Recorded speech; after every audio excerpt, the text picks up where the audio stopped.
nos aproximamos dos TIs, a pergunta mais comum é: o que vamos fazer? O que vamos fazer com esses iPads que chegaram? O que vamos fazer com esses computadores que chegaram? Como vamos trabalhar com os professores? Que tipo de abordagem teremos com os professores? Apesar do o que vamos fazer ser importante, eu queria que vocês fossem comigo no porquê é importante.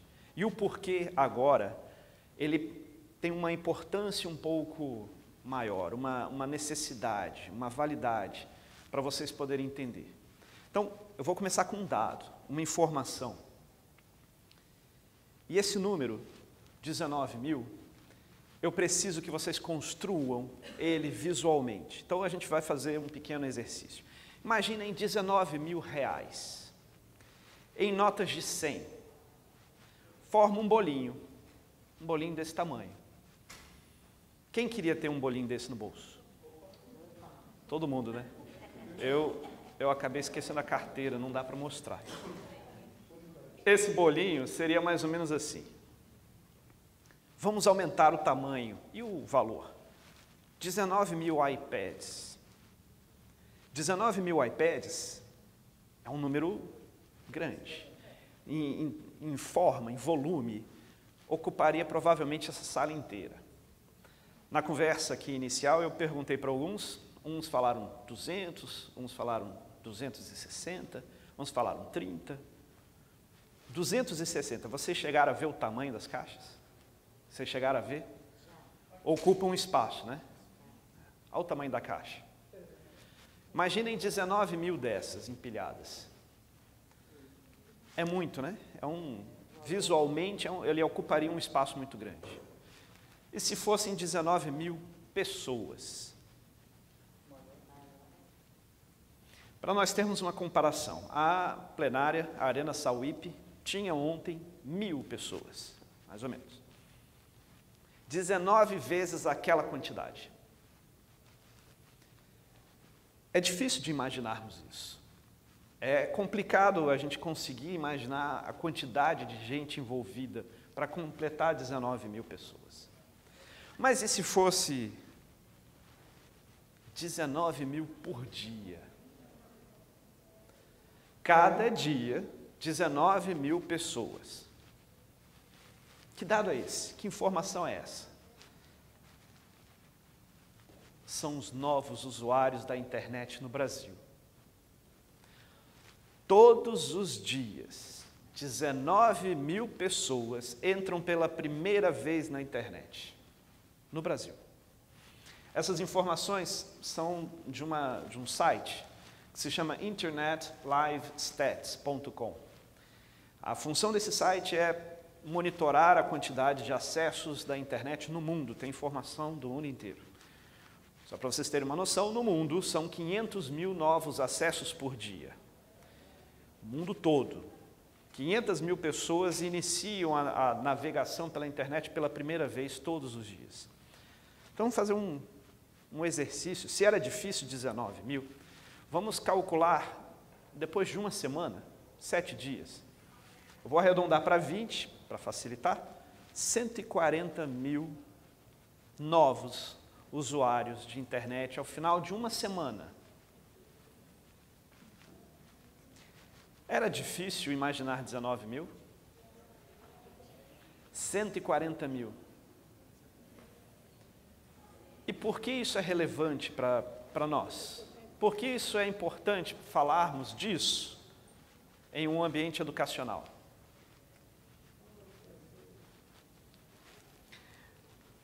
Vamos deixar essa pergunta em aberto por enquanto? Somos o 5º país no mundo em crescimento, em quantidade de acessos de pessoas acessando a internet. Só somos ultrapassados pelo Japão, Índia, Estados Unidos e China. Eu estou falando de quantidade de acesso, não da qualidade.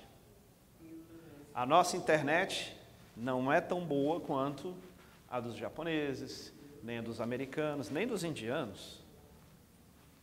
A nossa internet é uma das mais caras do mundo, mas em compensação, em quantidade de acessos, nós estamos bem.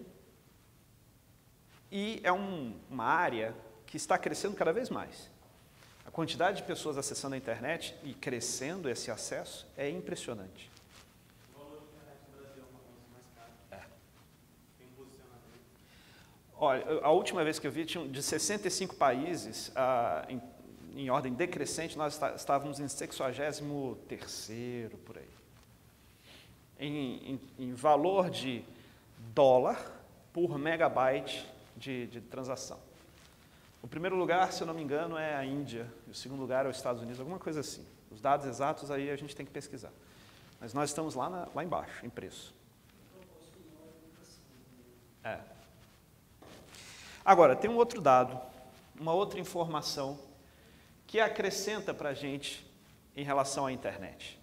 E é um número ainda mais impactante. Esse número é um número de usuários de telefonia celular com internet no mundo. São 3 bilhões de telefones celulares com acesso à internet no mundo. Para vocês terem uma noção, a quantidade geral de telefones celulares no mundo são 7 bilhões. Então, com acesso à internet, menos da metade. Ainda é uma área onde o crescimento é bem visto, é imaginado, é previsto. Esse crescimento dos outros 4 bilhões está previsto para mais uns 10 anos. E os telefones, também nós precisamos entender que o poder de processamento desses aparelhos, hoje, tem mais capacidade de processamento do que o computador que levou o homem à Lua. Apolo 11, Saturno 5. Para ser mais preciso, um aparelhinho desse tem 1.200 vezes mais processamento do que aquele computador que levou o foguete, os homens à Lua.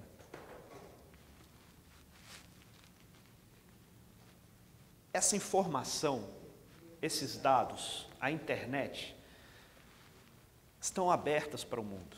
Essas 19 mil pessoas que entraram na internet pela primeira vez, hoje, estão entrando num mundo de dados, de comentários, de informações. Informação de fácil acesso. E quem é o maior responsável por essa informação de fácil acesso?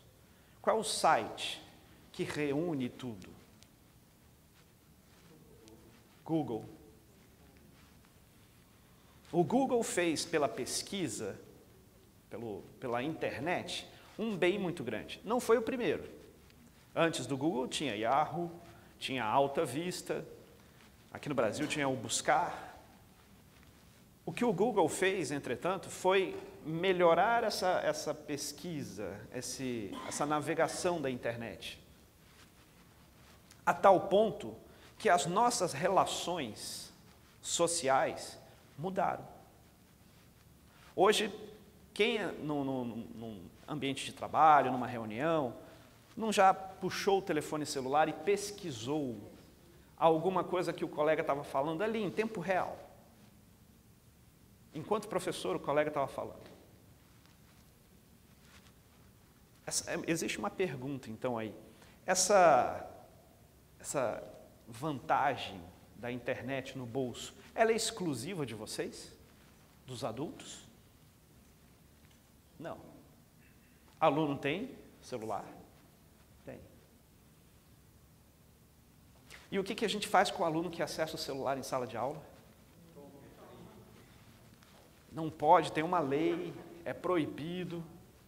Às vezes o aluno, tudo bem, aluno pode ter aquele momento de descontração, está fugindo, olhando Facebook, mas e se aquele aluno estiver pesquisando alguma coisa que você está falando? Então aí talvez o que seja importante e necessário é uma preparação do aluno frente à tecnologia em sala de aula. Como é que você usa isso em sala de aula? E o Google, na verdade, foi uma universidade da Inglaterra, se chama Birmingham Science City. E eles fizeram uma pesquisa. Com 100 alunos, foi uma pesquisa encomendada pelo Ministério da Educação. 54 crianças entrevistadas disseram que primeiro procuram no Google antes de ir até o professor, até o pai. De 100 crianças, 54, mais do que a maioria. Então, numa sala onde você tem um grupo de alunos, mais da metade acha que o Google consegue fornecer a informação melhor do que o professor. Isso é um dado, isso é uma estatística. Como é que o professor continua relevante nesse quadro? Nesse cenário? Esse é um país que investe na educação, que investe na pesquisa, que tem um valor na educação. Respeita a educação. Tudo bem, é um país também que tem um acesso à internet muito bom, velocidade boa, mas falamos aqui que nós somos o quinto em quantidade de acesso. Significa que o nosso exponencial é muito grande, maior do que o da Inglaterra.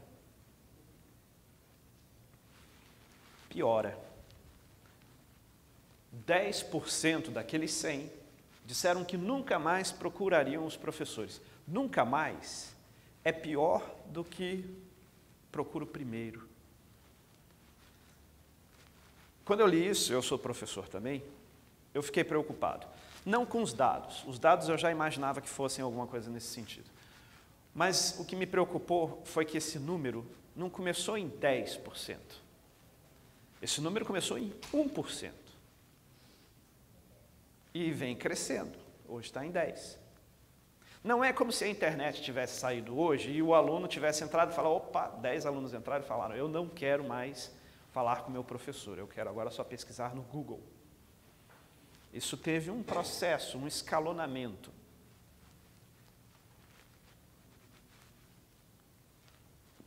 A nossa função aqui é pensarmos o papel do professor em um ambiente de transformação, em um universo que se transforma. E a educação precisa dessa transformação. Esse cenário não é no Brasil. Porém, nós observamos essa evasão aqui no Brasil também.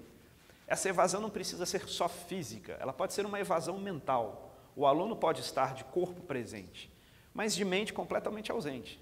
Ele pode estar pensando no jogo do Minecraft dele, que ele está esperando na casa dele. Ele pode estar pensando no Facebook que ele está comentando com a namorada, e ali ele não pode mexer. E como é que o professor entra nesse universo?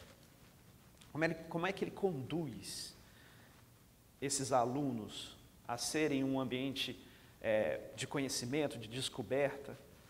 Usando a tecnologia a favor. Isso. Como? Essa é a pergunta. O que você falou está certo, é através da tecnologia.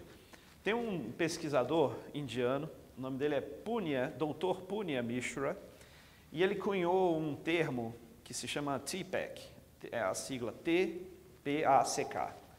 E o Dr. Punya Mishra fala uma coisa muito interessante. Ensinar na era digital requer uma nova camada de conhecimentos. Uma nova camada de conhecimentos não é um upgrade na camada de conhecimentos atual. É uma nova. O que existia antes, agora precisa ser reformulado. Precisa ser repensado. Essa nova camada de conhecimentos, ela é exclusiva do professor? Precisa ser ampliada. Precisa ser ampliada. Até porque a informação Com que certeza. Pra não você joga morrer. no Google, né, qualquer informação. Exato. Você abre uma gama de opções. Exatamente. Será que todas realmente estão coerentes? Sim. E aí quem vai te confirmar isso? Acho que É o professor. Essa camada de conhecimentos, ela não é exclusiva do professor. Ela é do aluno também. O aluno precisa ser não consumidor de tecnologia, mas um produtor de conhecimento através da tecnologia. Ele tem que ter senso reflexivo, crítico, para pensar sobre o que ele lê. A ajuda do professor como mediador é importantíssima nesse caso. Essa nova camada de conhecimentos, ela seria também para o coordenador, para o diretor e para o TI. principalmente para o TI. Porque todos nós temos desafios. Todos nós encontramos um desafio nessa nova pedagogia digital. Os professores precisam sair da zona de conforto, do conhecimento que já adquiriram ao longo da prática, às vezes de 10 anos, às vezes de 20 anos, às vezes de 5 anos. E os TIs precisam também sair da zona de conforto do que eles precisam aprender. Se o professor não tem embasamento. Pois é. Ele não vai conseguir fazer. Não tem embasamento teórico, nem prática. Nós temos, então, estudantes desmotivados. Estudantes que não acham, segundo a pesquisa ali, relevante estar ali dentro de sala de aula, acham uma perda de tempo. Nós temos professores que ainda não entenderam muito bem para onde está indo essa nova pedagogia, não entenderam como é que essa relação do aluno com a tecnologia, com o professor, está mudando de forma tão importante, tão brusca e radical, que o conhecimento deixou de ser exclusividade do professor e passou também a ser compartilhado pelo aluno. Quem eles vão procurar? Tem TIs aqui? Eu quero que levantem as mãos os TIs. Ótimo. Quem vocês acham que dentro da escola os professores vão procurar para solucionar os problemas? Os TIs. E vai acontecer como em uma das palestras, o TI falou assim, eu fui procurado por uma professora, mas eu não tinha ainda assistido nada disso. E a professora falou assim, o que vamos fazer? E eu falei assim, não sei, estou junto com você. Os TIs precisam de uma nova camada de conhecimentos.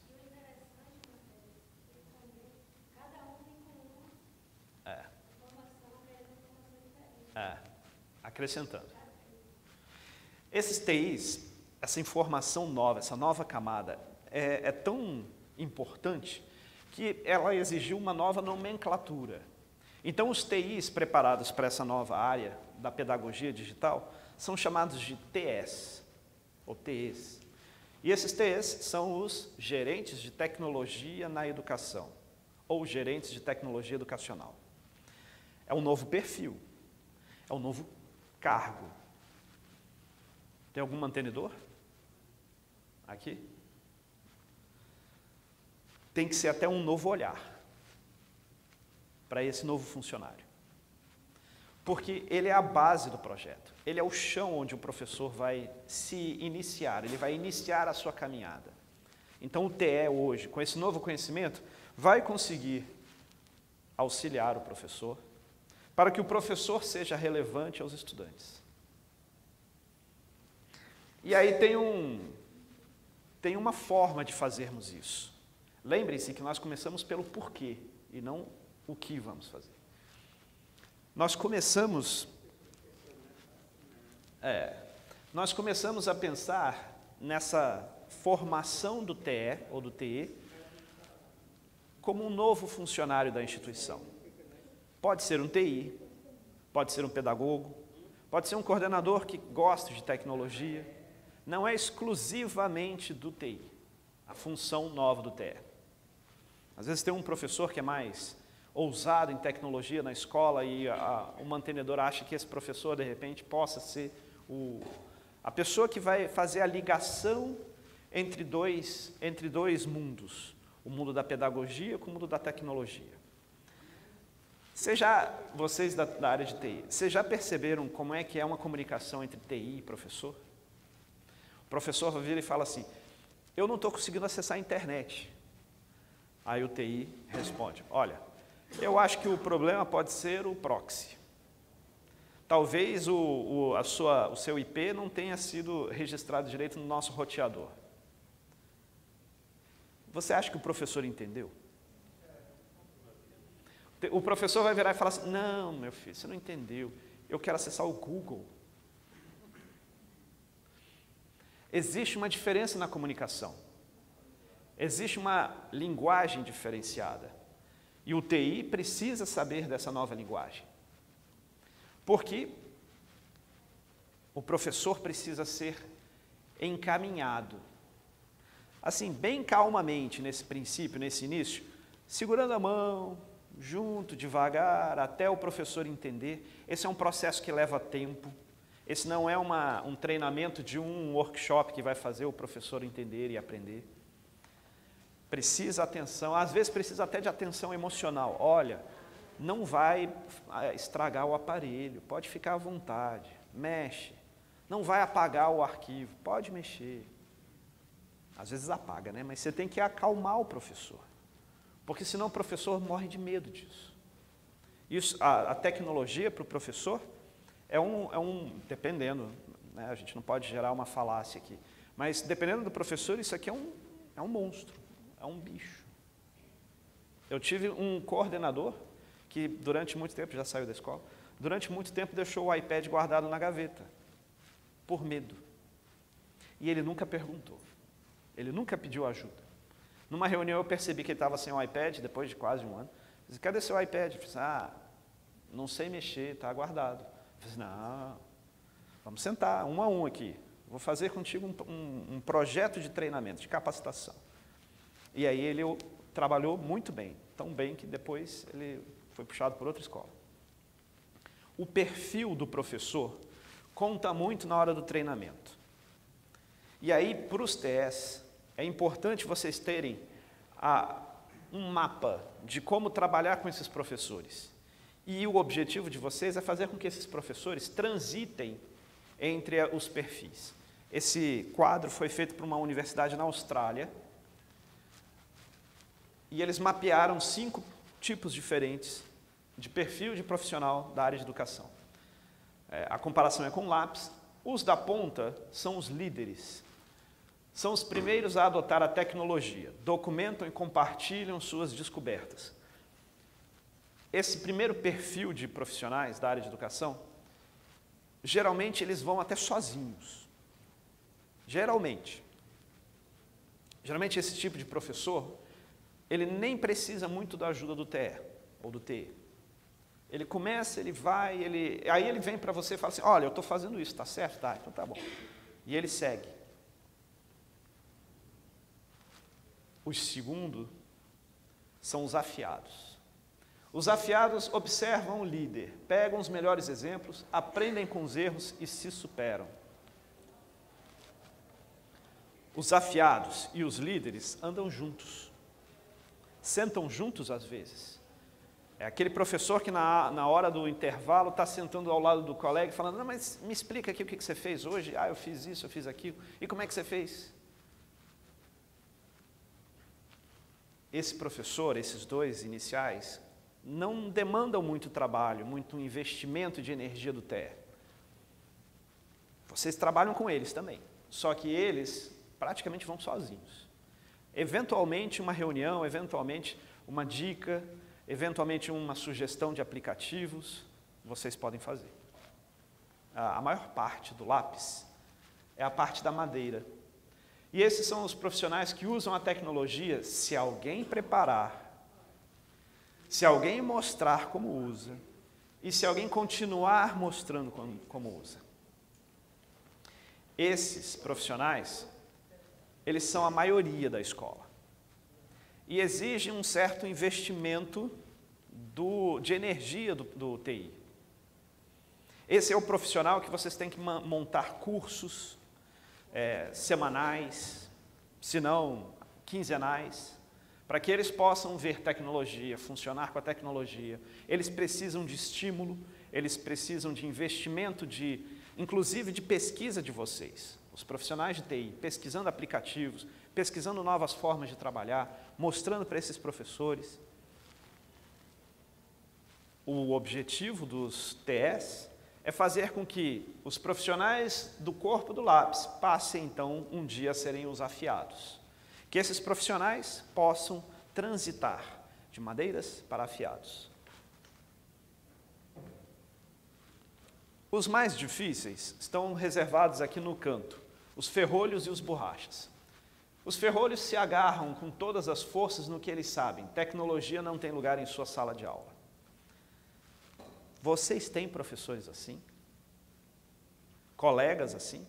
Vocês conseguem reconhecer mentalmente esses professores? Professores que chegaram e falaram assim, não vou usar esse negócio na minha sala. De jeito nenhum. Isso é modismo. Isso vai acabar, daqui a pouco isso passa. Eu tive um professor assim.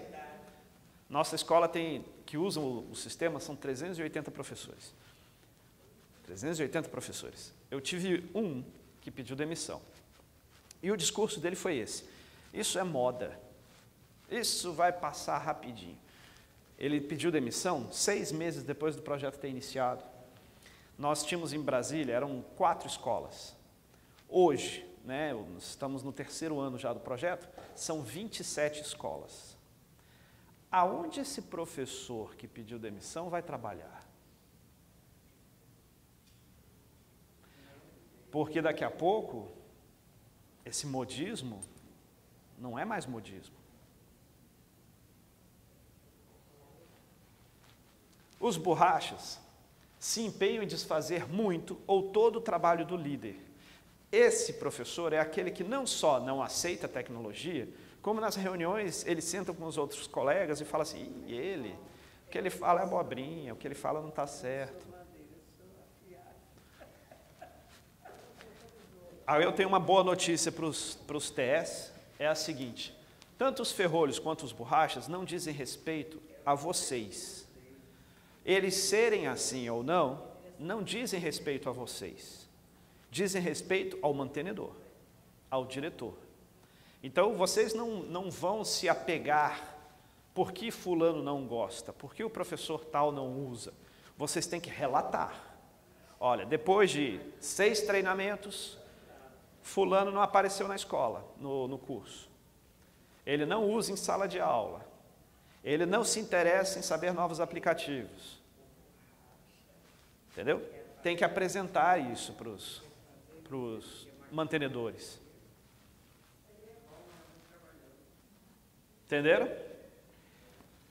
E como fazer? Nós temos 2 áreas de trabalho. 2 caminhos para os profissionais de TI trabalharem. O primeiro é esse TPACK que eu falei no início. E o segundo é o Summer. O TPACK, ele é uma pesquisa desenvolvida por aquele indiano, Dr. Punya Mishra, e ele basicamente fala que a tecnologia muda o como ensinamos e o que ensinamos. O como ensinamos é simples. Tem professores que entram em sala de aula com uma tarefa básica, de escrever no quadro durante 40 minutos, 50 minutos. São os professores extremamente conteudistas. Aqueles professores que passam o conteúdo em 3 quadros. Não só esse tipo de professor existia, como ele ainda existe. Às vezes até na faculdade. Ou na palestra do dia anterior, um dos T's falaram assim, meu professor é exatamente assim. O que esse professor conteudista cobra do aluno? Nesse novo cenário onde 54% nem acham que o professor é a primeira fonte de pesquisa. O professor, esse que escreve o quadro, que eu lembro da minha aula, ele cobrava de mim uma coisa, velocidade. No final do 2º quadro, ele falava assim, vou apagar o primeiro. Então, a minha caligrafia ficava naquela coisa linda, porque eu tinha que escrever rápido. Aí ele dava 40 minutos de teoria no quadro, falava assim, entenderam? Aí cai na prova. Como é que o professor, com um novo recurso, pode entrar em sala de aula? Ele tem nas mãos um laboratório de fotografia, um estúdio de filmagem, um estúdio de gravação de áudio, uma tela para pintura, um editor de textos, uma gráfica. Ele pode preparar uma aula com antecedência, onde na tela apareçam recursos audiovisuais, multimídia, vídeos, fotos, texto, fontes grandes, para complementar o que ele fala. Então, o como ensinamos mudou? Eu não estou dizendo para vocês fazerem isso, eu estou dizendo um exemplo. Esse exemplo é possível de acontecer. Então, a tecnologia muda o como ensinamos. Mas e o que ensinamos? Ora, se existe um mecanismo de busca que em segundos te dá uma resposta para uma informação que você procura, por que é relevante eu dar a mesma resposta em 40 minutos? E exigir do aluno que ele copie? Por que não é importante que eu faça uma pesquisa com ele, às vezes até em sala? Pesquisem agora sobre isso e vamos debater. Vocês têm 10 minutos para ler. Minha aula ganhou tempo, minha aula ganhou dinamismo, minha aula ganhou flexibilidade, ela acordou a aula. Então o TPEC, ele é uma forma de trabalhar com um professor, com um aluno. E basicamente é o seguinte, os professores precisam nessa nova área ter 3 conhecimentos. É o conhecimento do conteúdo, o conhecimento da pedagogia e o conhecimento da tecnologia. O que é importante, vocês já deviam imaginar, é a junção dos 3. É o professor que tem os 3 conhecimentos imbuídos, trabalhados, que ele saiba daquilo. Mas uma coisa me chamou mais atenção do que a união dos 3. O que me chamou mais atenção é o que fica do lado de fora.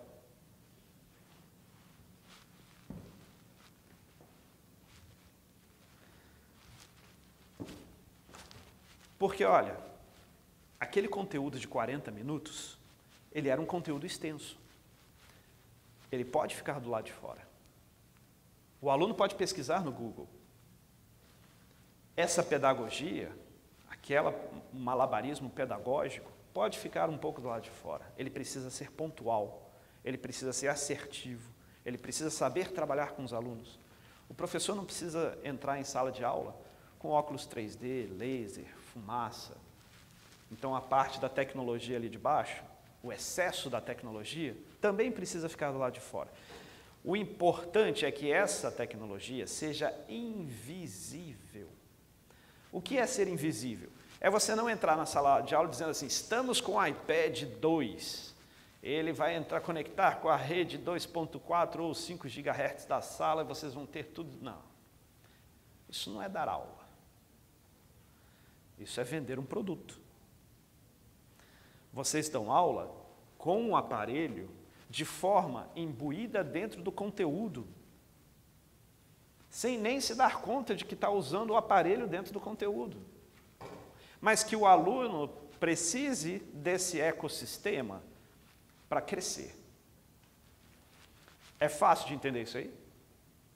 Esse quadro está fácil da gente entender? Na verdade é óbvio, né?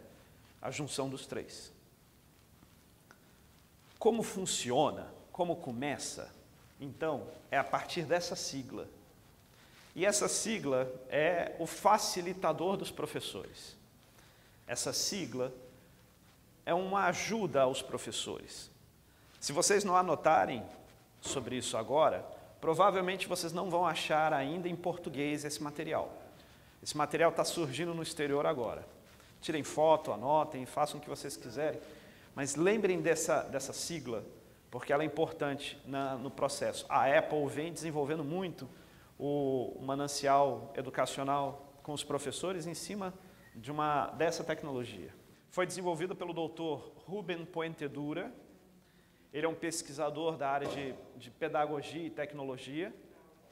E, basicamente, são 4 momentos distintos. É o substituir, é o aumentar, o modificar e, por último, o redefinir. Começando pelo substituir,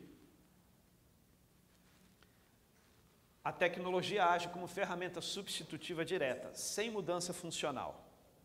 O que significa isso? Significa que, ao invés do professor cobrar que o aluno entregue um material impresso, aumentar, modificar, redefinir. Então, o substituir, ao invés do professor cobrar que o aluno entregue impresso, o professor trabalha com o iPad em sala de aula com um editor de texto. Pode ser o Pages, pode ser o Word, pode ser qualquer aplicativo que sirva para tomar notas. Bom, qual é a diferença? Por que eu chego para um professor e falo assim, olha, usa o seu editor de texto ao invés de pedir para os seus alunos anotarem, ou usa o editor de texto ao invés de pedir para os seus alunos criarem um texto em casa e imprimirem para você. Então, a primeira coisa que nós podemos pensar é assim, a logística. O professor, quando trabalha em uma sala de 40 alunos, 30, às vezes trabalha em mais de uma sala, pode acontecer de numa dessas viagens entre a casa e o trabalho, ele perca um trabalho. Já aconteceu? Já observaram isso acontecer na escola de vocês? Todos os anos eu vejo um trabalho sendo perdido de um aluno, ainda mais com 380 professores. Quando você envia o trabalho por e-mail, está na caixa de correio do professor. Ele não vai perder. Como é que um professor que pega um trabalho impresso precisa pesquisar sobre plágio? Ele tem que pegar e digitar no Google tudo o que o aluno digitou. Como é que ele faz isso quando está já no meio eletrônico? Ele seleciona, copia e cola. Então, de certa forma, o substituir facilita a vida do professor. É um caminho. Eu não estou dizendo que precisa ser com editor de texto. Pode ser com outro aplicativo, pode ser a câmera fotográfica. Ao invés de tomar nota, eu tiro foto. Pode ser com um gravador de áudio. Ao invés de eu ficar prestando atenção, eu boto ele para gravar. Tem. Você seleciona o texto, copia, vai no Google e cola. Aí ele mostra de onde ele tirou. Imaginem que, assim, tem alunos que realmente eles copiam e colam, mas tem alunos que imprimem o trabalho, às vezes, da internet direto. Eu já vi com cabeçalho e rodapé da internet. E eu pego e falo assim, nossa, mas você virou um poeta, me explica o que você escreveu aqui. Ah, professor, eu não sei. Estava no Google. Falei, quem é a fonte? Da onde veio? Do Google. Google não é fonte. Não pode. O substituir facilita a vida do professor.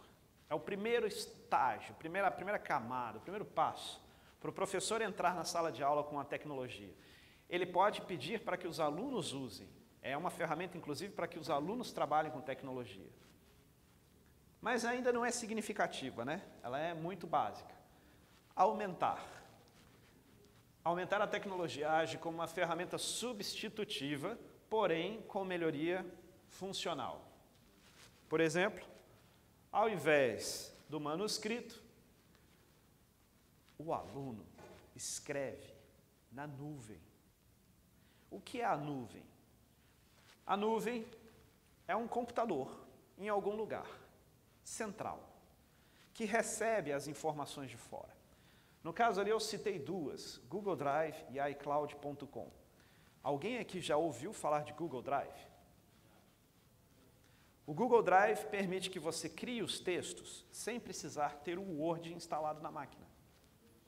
Você pode ir para o navegador, escrever lá google.com/drive ou drive.google.com, uma das duas coisas. E ele vai abrir o Word de graça para você, que não é o Word, é o Google Drive. Qual é a vantagem? Eu posso fazer compartilhamento de tela. Então, uma das coisas que aconteceu na nossa sala foi um professor passou uma tarefa em dupla, o aluno chegou em casa, convidou o outro colega para entrar no Google Drive e os dois compartilharam a tela e os dois falaram assim, olha, eu estou no primeiro parágrafo, faz o segundo. E você vê os dois trabalhando em tempo real. O cursor deles fica aqui, eles ficam escrevendo. Eles ainda chamaram o professor era um daqueles líderes. Ele chamou o professor entrou, no Google Drive e fez os comentários ali na hora. Olha, acho que você poderia mudar aqui um pouquinho, marcou o texto de vermelho. Olha lá, colaboração, compartilhamento e comentários. Já não foi um upgrade, uma melhoria do substituir? Eu tive professores usando o Google Drive, como são 5 escolas separadas da nossa, eu tive professores usando o Google Drive para fazer reunião diária. Então, nós temos 6 professores de matemática, 7 de português. Então, eles ficavam em casa, cada um fazendo na sua casa, compartilhando a tela do planejamento, do que eles iam fazer. É um recurso que vocês podem utilizar. Substituir e aumentar, então, promovem a melhoria e a eficiência da pedagogia, do processo pedagógico. Só que a mudança, a transformação, vem nos outros dois. Modificar. A tecnologia permite um reestruturar significativo da tarefa. Ao invés do manuscrito, e se esse aluno publicasse em um blog na internet? Ele criou num editor de texto, ele pode ter ido para o Google Drive para fazer o comentário, colaboração com um colega, e ele pegou aquele material e jogou na internet, num blog. Ou num espaço Wikipedia, num Wikispace, um espaço colaborativo de conhecimento. Ora, o que mudou para o aluno? Basicamente, o público. Quem era o público nos outros dois, substituir e aumentar? Quem era o público-alvo do aluno quando ele fez o professor? O professor. E quem é o público agora? É o mundo. O mundo é complacente? O mundo absorve bem quando um trabalho não é bem feito? Não. Ali não existem facilidades. Então, a interação com o público pode ser uma preocupação do aluno. O que eu vou escrever? O meu público vai aceitar? Eu estou escrevendo corretamente? Não só na parte ortográfica, mas o que eu digo está certo? Como é que foi a minha pesquisa para falar a respeito daquilo? Eu preciso me preparar de uma outra maneira para escrever para o mundo do que eu escreveria para o meu professor, que às vezes pode até ser meu amigo ali. Então, a relação do aluno com o conteúdo muda. Porque a preocupação da produção do conhecimento é outra.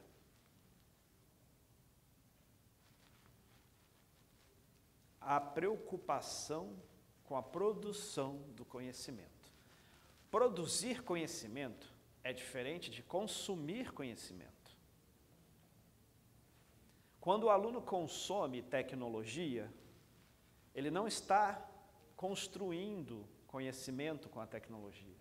Então, o fato dele usar iPad em casa não significa que ele seja o expert no que vocês querem que eles façam com a tecnologia. Conseguem entender isso?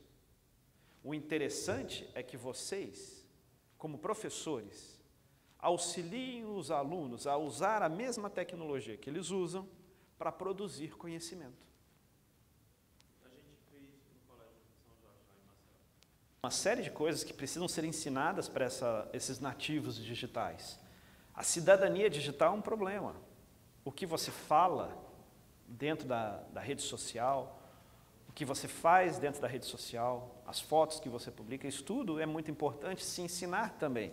Acho que a escola precisa também participar desse processo de construção de cidadania digital, para que o aluno saiba como se comportar no mundo, na tecnologia, no digital. A última etapa do Summer é o redefinir. A tecnologia permite a criação de novas atividades. inconcebíveis sem a tecnologia. Esse novas atividades é que eu acho que é interessante. Por quê? Imaginamos aí um trabalho e ao invés do aluno apresentar ele de forma escrita, ele cria um vídeo. Ah, Molina, isso é muito simples, tu liga a câmera e filma. Mas se você vai publicar esse vídeo no YouTube, a preocupação é muito maior. O público do YouTube é tão bonzinho, muito mais do que o do blog. E aí, o que você vai falar precisa ter uma preocupação maior, porque não é apenas o conteúdo que você está falando, não é o que você está apresentando, mas como você apresenta, como é que você filma, como é que você enquadra, a edição, que áudio você coloca, o que você quer enfatizar em que momento, o tempo, os cortes, o dinamismo da mídia. Essa é uma nova linguagem. Essa é uma nova linguagem. E isso precisa ser pensado. Como nós pensamos em um mundo moderno, onde existem hoje canais no YouTube que participam da vida dos filhos, dos estudantes, e que estão ali passando um conteúdo para esses meninos, para esses alunos, e nós, como professores, não estamos usando a tecnologia que eles estão agora usando. Como é que um aluno hoje, eu já escutei na minha escola, estuda matemática, se ele não entende o professor na sala de aula? Ele vai para o YouTube, ele procura no YouTube uma aula de matemática, ele vai no YouTube e procura uma aula de história, de geografia. O YouTube hoje está virando o Google para os alunos. Como é que eu aprendo? O autodidatismo, o autoaprendizado, eles estão migrando para essa área da nova linguagem, da nova mídia. E nós, como professores, precisamos entender isso. Existem tecnologias e técnicas fantásticas, Flipped Education, Blended Education, educação invertida, educação mesclada.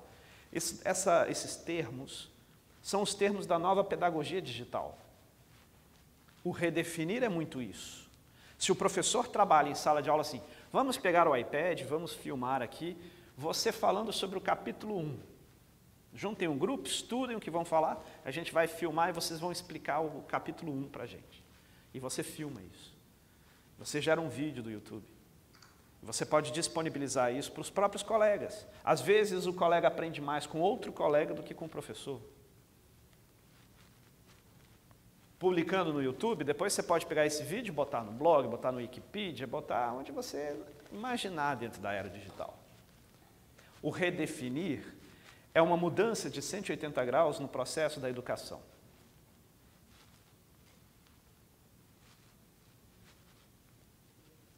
Para alguns, o Summer é uma escada, onde cada nível é uma etapa que o professor precisa passar. E, na teoria, ele deveria passar por todas elas até chegar ao redefinir. Para outros, o Summer é uma piscina, onde todo o conteúdo está espalhado na água. E o professor pode navegar entre as modalidades sem se preocupar qual vem primeiro. Em determinados momentos, o redefinir é importante, em outros, o substituir é melhor, agora o aumentar para mim é mais necessário. Isso vai a critério de vocês. Isso vocês é que vão definir isso. Não existe forma nem regra. O que é importante, porém, a gente imaginar é que essa divisão do meio transforma, traduz isso. A parte de cima é uma melhoria, a parte de baixo é uma transformação. A parte de baixo mais significativa do que a parte de cima no contexto do aprendizado. Construção do conhecimento.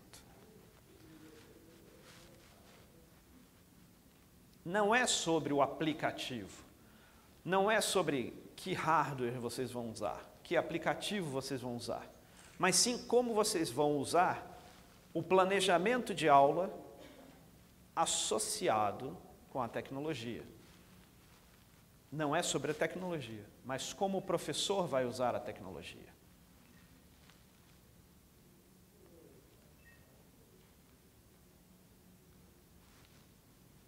A função do TE, então, nessa nova atitude, nesse novo perfil dele, é maximizar o potencial de aprendizagem da sala de aula. Isso vai pedir, vai cobrar de vocês, talvez até que vocês olhem a sala de aula de uma outra maneira. Às vezes que vocês entrem em sala de aula junto com o professor, que vocês observem como é a dinâmica, a didática, a metodologia do professor, que vocês sentem nas reuniões de planejamento para poder entender como o planejamento do professor pode ser utilizado com aquele aplicativo específico. Vocês vão precisar pesquisar aplicativos, vocês vão precisar estudar o que existe disponível na App Store da Apple. Tem aplicativos gratuitos, tem aplicativos pagos. Como é que a escola vai lidar com isso? A escola vai comprar aplicativos?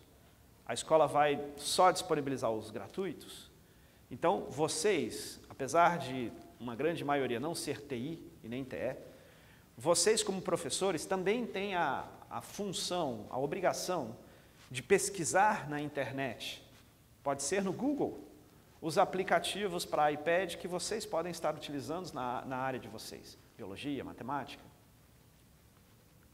E socializem isso, conversem com os colegas. Olha, eu achei esse aqui, né? Interessante esse aplicativo. Criem um site, um blog entre vocês para vocês poderem dar dicas de que aplicativos utilizar. Criem vídeos de como entrar e utilizar esse manancial tecnológico que está disponível para vocês. O importante é esse, maximizar o potencial de aprendizagem. Para encerrar, eu quero apresentar a vocês um vídeo que foi construído pela Shell e fala basicamente desse processo da curiosidade, da pesquisa, da oportunidade de aprender e do que hoje nós precisamos construir para os nossos alunos, né? Habilitar esses alunos a um ambiente mais rico de conhecimento e de aprendizado. A curiosidade é importantíssima.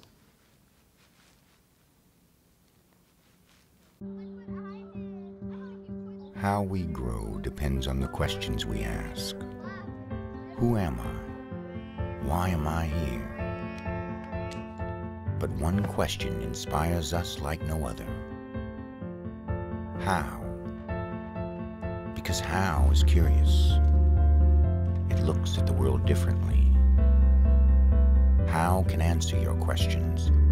It expands the world around you, and your mind with it. Then, one day, How looks you right in the eye and asks, how'd you do that? But the real question is,